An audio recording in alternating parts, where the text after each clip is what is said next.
ఇంత పెద్ద బొచ్చ చేప వల్ల పడ్డావు ఇదే ఫస్ట్ టైం అనమాట. ఇక నేను మా పెద్దబాబు అయితే వల పట్టినాం ఫ్రెండ్స్.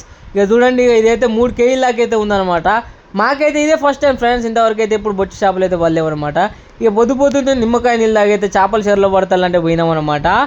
ఇక చూడండి ఫ్రెండ్స్, ఇదైతే నిన్నటి వీడియో అనమాట. నిన్న కొంచెం పడడం వల్ల అయితే అప్లోడ్ చేయలేదు, చూడొచ్చు మీరు. ఇక చేపలకైతే పోయినాం. ఇక మాకైతే పెద్ద పెద్ద చేపలు అయితే పడ్డాయి అనమాట. చూడండి ఫ్రెండ్స్, ఇక గ్యాస్ కట్ అయితే 2 కేజీలు దాకా ఉంటుంది. ఇక ఈ బొచ్చు అయితే 3 కేజీలు ఉంటుంది అనమాట. ఇక వీటిని తర్వాత మంచుదామని అయితే పక్కకైతే పెట్టినాం అనమాట. ఇక మా బావ అయితే వాటిని లోపడేసిండు. తర్వాత నేను మా పెద్దబాబు అయితే బొచ్చ చేప అయితే తీసుకుందాం అనమాట. ఇది పెద్దగా ఉందా దీనే తీసుకుందాం, వాళ్ళకు కొన్ని నల్ల చేపలు అయితే ఇచ్చైతే.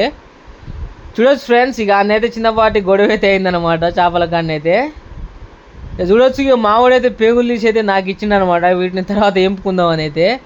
ఇక వీటిని కూడా వదిలిపెడతలేడు. చూడొచ్చు ఫ్రెండ్స్ మీరైతే, వీటి పేగులు కూడా కోవే ఉంది అనమాట. ఇక మేమైతే పాలు అయితే మంచుకున్నాం. కిలోన్నర అయితే వచ్చినాయి ఫ్రెండ్స్ చేపల ముక్కలు అయితే. చూడొచ్చు మీరు, ఈ చేప అయితే చాలా పెద్దగా ఉంది ఫ్రెండ్స్. ఇదే ఫస్ట్ టైం అనమాట ఇంత పెద్ద బొచ్చు చేప మా వలలో పడ్డాం. సరే బొచ్చు చేపలు ఇదే ఫస్ట్ టైం ఫ్రెండ్స్ ఇంత పెద్దది పడడం.